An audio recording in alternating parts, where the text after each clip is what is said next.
This is a mushroom, and that is a mushroom as well. One of them is edible and the other is edible as well, but it'll also do something else to you. It's a magic mushroom, and it's a mind altering substance, the main ones belonging to the genera psilocybe, Panelius, and Stropharia. We're going to mainly focus on psilocybe and its active ingredient, which is psilocybin, and it's estimated that they've been used in ancient Mesoamerica for ceremonies and ritualistic purposes for more than 3,500 years. Since the 16th century, historians have described a sacred mushroom that the Aztecs would utilize in small doses for medicine, and if too large of a dose were to be taken, then the user would be driven to lust. And you can see evidence of this yourself by looking at the ceramic mask from the Olmec civilization that dates between 1500 BCE to 400 BCE, which shows what looks like to be the stem of a magic mushroom which contains psilocybin on its right side. Even though historians knew of the existence of a sacred mushroom, it was still a very controversial topic, with some even denying its existence.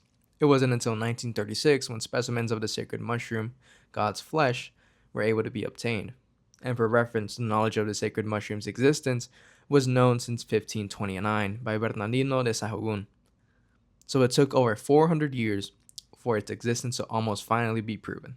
Because once these specimens arrived at Harvard, they had decomposed so badly that it was impossible for them to identify what mushrooms they were. And due to World War II, research into the mushroom stopped, and it wasn't until 1957 that a sample was sent to Albert Hofmann that wasn't decomposed and was able to be analyzed, and thus psilocybin was discovered in the mushroom. It wasn't only the western side of the world that would utilize magic mushrooms, however. In fact, in ancient China, they were used in a very different way. Let's take the mushroom Ganoderma lucidum, known by the Chinese as Lingzhi, is a mushroom that is not considered a magic mushroom technically. Instead, it is known for its medical purposes, being hailed as a cancer cure, a symbol of good fortune, good health, longevity, and immortality. These mushrooms have been used to treat chronic hepatitis, nephritis, hypertension, arthritis, neurasthenia, insomnia, bronchitis, asthma, and gastric ulcers.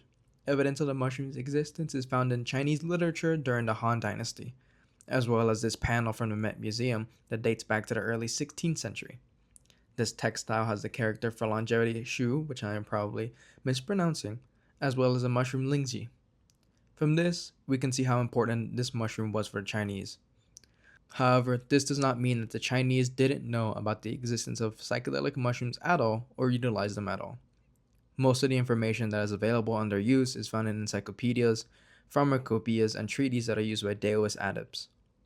One example of their existence would be the Spirit Mountain, where there are multiple mentions of the mountain and the things that happen there being caused by psychedelic mushrooms. So why is it that Mesoamerica used the mushrooms for many purposes, including its psychedelic properties, while the Chinese eventually moved away from using them for the psychedelic properties?